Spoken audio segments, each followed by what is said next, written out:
লাতিন আমেরিকায় আবারও বাড়ছে ভূ রাজনৈতিক টানাপোড়েন। ভেনেজুয়েলা যুক্তরাষ্ট্রের বিমানের জন্য আকাশসীমা বন্ধ করায় ওয়াশিংটন কারাকাস সম্পর্ক চরম উত্তেজনায়। এই প্রেক্ষাপটে সিআইএর দীর্ঘদিনের গোপন অভিযানের ইতিহাসও আলোচনায় এসেছে, যার উদ্দেশ্য ছিল অঞ্চল জুড়ে প্রভাব বিস্তার। তবে এসব অভিযানের মাত্র অল্প কয়েকটি বাস্তবে সফল হয়েছিল। যুক্তরাষ্ট্রের সিআইএ হলো দেশটির স্বাধীন সরকারি গোয়েন্দা সংস্থা। এর কাজ হচ্ছে জাতীয় নিরাপত্তা নিশ্চিত সহ সরকার প্রধানের নির্দেশে গোপন অভিযান পরিচালনা করা এবং জাতীয় নিরাপত্তা সংক্রান্ত বিষয়ে নীতি নির্ধারণে সাহায্য করা।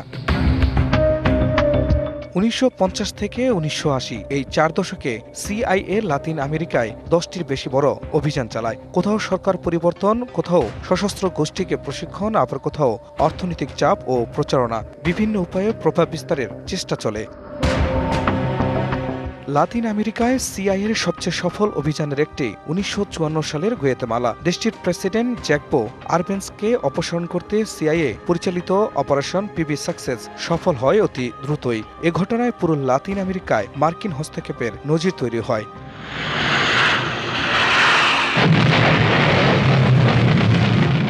নতুন এবং ফিরে আসা গ্রাহকদের জন্য নগদে চলছে ক্যাশব্যাক সহ প্রতিদিন হাজারো উপহার জেতার সুযোগ। হবে আশা আর ফেরা, সারপ্রাইজ সেরা।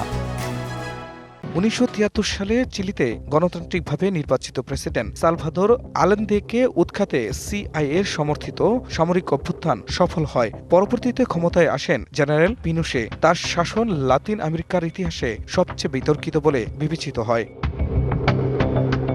তবে সব অভিযান সফল হয়নি। ১৯৬১ সালে বে অব পিগস আক্রমণ সিআইএর বড় ধরনের ব্যর্থতা। ফিদেল কাস্ত্রোকে অপসারণে প্রবাসী কিউবান মিলিশিয়াদের ব্যবহার করা হয়, কিন্তু মাত্র ৭২ ঘন্টার মধ্যেই পুরো অভিযান ভেস্তে যায়।